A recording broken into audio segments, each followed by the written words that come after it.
Now, coming up on Monday night, Strauss's exquisite and poignant opera, Arabella, will return to the Met for the first time in over a decade. It stars soprano Rachel Willis-Sørensen in the title role of a beautiful young lady whose aristocratic parents, having lost their money, pin their hopes on her making an advantageous marriage in Viennese society. All of their hopes, in fact, even passing off her younger sister Zdenka as a boy because it's cheaper. But Arabella continues to hope for true love as well as fortune, and seems to find both in the country gentleman Mandrika, though their course doesn't run smooth. This is a role debut for Rachel Willis-Sørensen. She's sung quite a bit of Strauss elsewhere, but has mainly appeared in Mozart here at the Met, plus a little Verdi recently. Earlier this week, she stopped by the radio booth to chat with Will, and she was in very high spirits. All of their hopes, in fact, even passing off her younger sister Zdenka as a boy because it's cheaper. But Arabella continues to hope for true love as well as fortune, and seems to find both in the country gentleman Mandrika, though their course doesn't run smooth. This is a role debut for Rachel Willis-Sørensen. She's sung quite a bit of Strauss elsewhere, but has mainly appeared in Mozart here at the Met, plus a little Verdi recently. Earlier this week, she stopped by the radio booth to chat with Will, and she was in very high spirits. It's just a gift and an honor to do this traditional Otto Schenk production. I actually met him a year and a half ago in Vienna, and he invited me to his house for lunch, and I spent 6 hours with the man. He told me all about the piece Arabella, and it was really a life-changing experience. So it feels inspired that when they asked me to do it, and it was his production, that I had such a close association with him, and then he passed away, unfortunately. And that was before you knew you were singing the role. Yeah, it was just something I wanted to sing. Well, people had told me you should sing this, and all the Strauss operas, in my experience, at first glance, they seem a little bit shallow. I'm like, well, let's talk about something that matters. I don't care about this character. She doesn't have a real conflict. I have to pick from too many suitors, boo-hoo. And also, at first glance, the suitors seem reasonable. Like, why can't you pick one of these? Particularly La Morale, he's just like very stable. But the more you dive in, the more you deeply get inside the text, the more you understand it has very significant psychological insights and wisdom. It sort of grows with you, with your understanding. It grows in importance, and musically as well as philosophically. So I'm really enjoying the experience. Super happy to be doing it here at the Met. What's it like to learn this role? Well, this piece was quite late in Strauss's compositional career, and I think it has a kind of like a modulation inflation on some pages. It's like, Strauss, you can't do 600 key changes on one page. You just can't do that. I mean, so it's very hard. It sounds conversational when you just listen. There are many very lush, luxuriant moments of, one chord for 10 pages. And then all of a sudden, in the recity moments, I guess he's trying to copy the melody of human speech, but it's so complex harmonically and rhythmically. So it's been an enormous challenge, but I've been well supported, and I'm really confident that we're doing a good, respectful retelling of Strauss's masterpiece. Are you finding it a very different sort of sing than his earlier operas, or Der Rosenkavalier? Or? So Rosenkavalier is the closest association that I have. I think the characters Arabella and Marschallin are written for the same kind of fach, the same kind of voice type. And I have done Rosenkavalier, I want to say 5 times, 5 different runs. And I think he was evolving those ideas even further for the piece Arabella. I love it so much. It ends up showing you something more significant than just like a simple love story. Let's talk about this wonderful role. She's one of my favorite characters in all opera. So tell us who your Arabella is. Well, I have to say, the first time I looked at this role, I did not understand her. And I think now that I'm divorced in my 40s and have dated some, I think, wow, how does she have the wisdom of a 45-year-old woman at 20? I don't know. I don't know if she just watched this unsuccessful pairing of her parents. I mean, her dad is this gambling addict who's lost all of their familial wealth, and now they're kind of in a desperate situation. She's expected to save the family. There's a lot of pressure on her in this way. But she has what look like sort of reasonable options, these three counts that could save her money from her family from financial ruin and could save, well, basically she has the opportunity to get married, maintain her title, and save her family. So it seems selfish in a way that she has this childish fantasy about romance. Also, it seems childish to say there is only one right one. She says, all my life I have known that when I meet the right one, I'm going to know it and I won't even question it. This is sort of the supernatural element of the opera. There's a bit of the occult. In fact, kind of hilariously, the mother has a fortune teller over in Act 1 who tells you the whole plot. So kind of you could leave it after the first scene. And it's funny, she correctly predicts the plot of the entire opera in the very beginning of Act 1. I think it's a help from Hofmannsthal and Strauss so that you understand what's happening. But actually there was this conflict between Hofmannsthal and Strauss when they were writing it. I think Hofmannsthal preferred Zdenka as the central figure. And her story is honestly, it awakens more empathy than Arabella's because she's forced to cross-dress. She's in love with one of the sister suitors, the one that incidentally Arabella is the least interested in, Matteo the soldier. So I think we feel so much for Zdenka. She's very effusively in love with him. I mean, one of my favorite lines in the opera, she says, she's written him letters pretending to be Arabella in Act 1. And she says, I have enough words in me for 1,000 such letters. But Arabella, she doesn't throw herself at any of these counts. She's not willing to chase after anyone's love. She's trying to come to terms with the fact that the clock is ticking. She's going to have to pick someone at the end of this Fasching ball. She's like, I really had this expectation that I was going to find the right one. And now I guess I'm trying to come to terms with the fact that my life won't be that. I'll probably have to pick Elemer, who says to her, you're the most glorious creation. It's beautiful music, very masculine.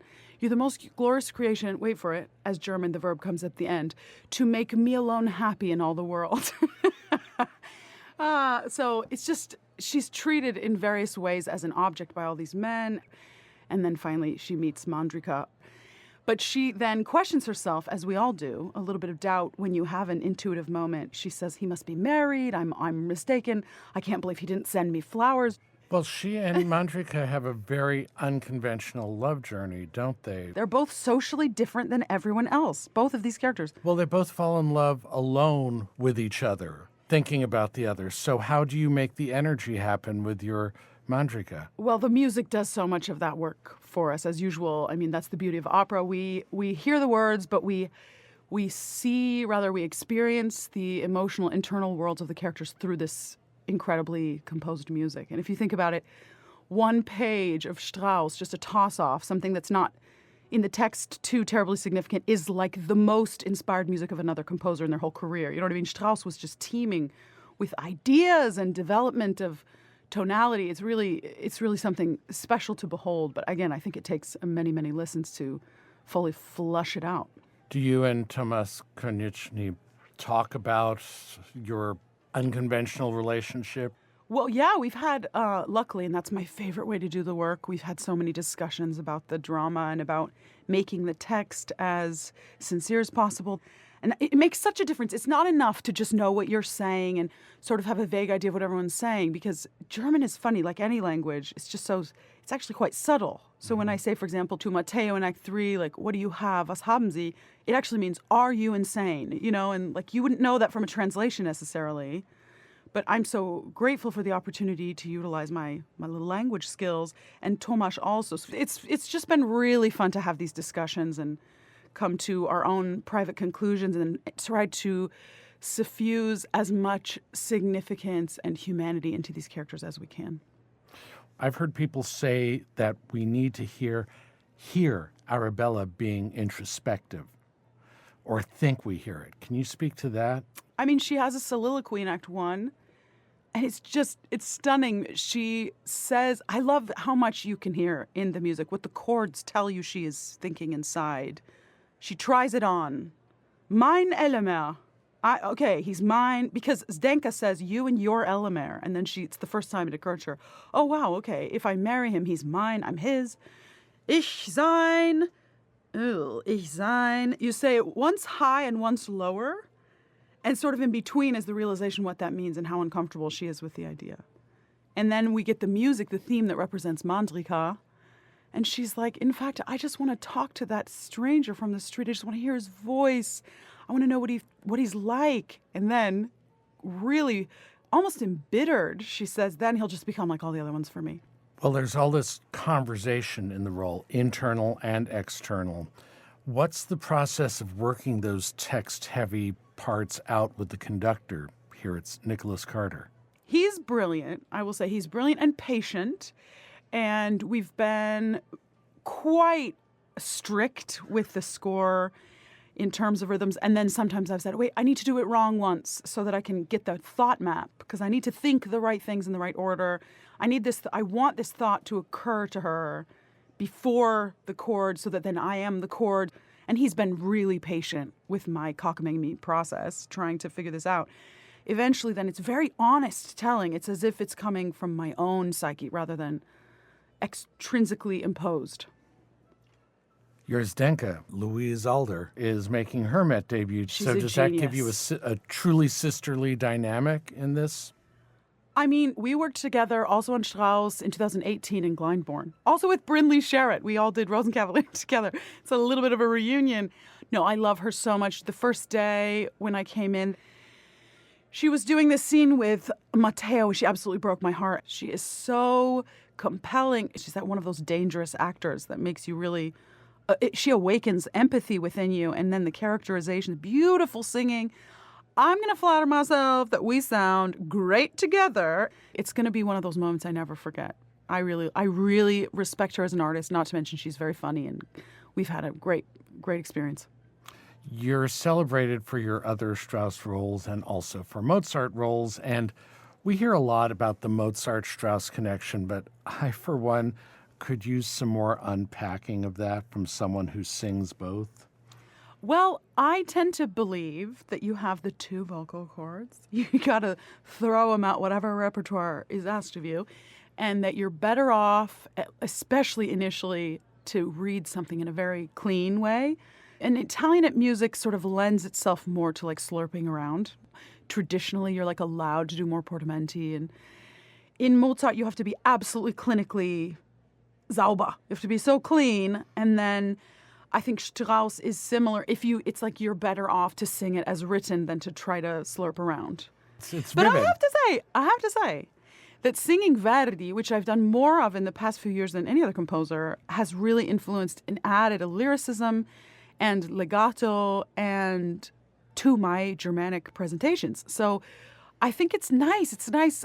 What you really want, in my opinion, with Strauss, I think also with Mozart, is the characterization has to be, I think they really liked good acting. I think probably they all did, let's be honest, but I think Strauss in particular, he thinks he's composing an operetta. There's just so much embodying of a character. It's meant to be told, so he's trying to do it for you. He's trying to give you all the information in these complex rhythms and in this, like I said, the harmonic inflation.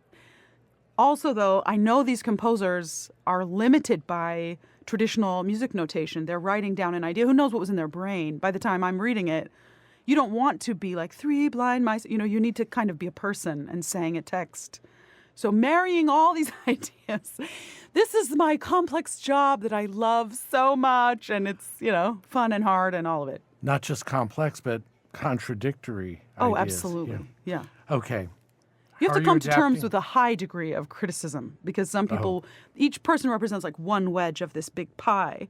And everyone is like, we'll bake the whole pie, Rachel. You know what I mean? And I think, oh no, I can't please everyone. But actually, that's very freeing when you realize, oh, I don't have to. How are you adapting to New York, to being back in New York? I moved here. I didn't really. I'm going to be here like a bit every season knock on wood, right? I have some contracts in the future that I had saved up some money to invest in a property where I live like maybe 20% of the time in Denmark. But then it was so much less complicated to purchase property in the U.S. And so I bought myself a little tiny apartment on the Upper West Side so it's so lovely to have the continuity, the same one place where I'm staying when I come back. And it feels good. It feels like a little home, a little home away from home. Does the Met feel that way at all to you, a little bit? Yeah. Okay. I mean, I've been coming here since 2014.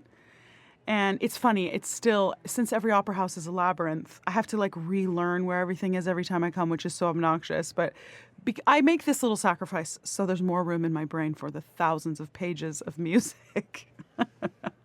But I do feel it's like when the doormen recognize you again and you have your little positive associations with thousands of people behind the scenes, that is so fun. Let's go back to your conversation with Otto Schenk.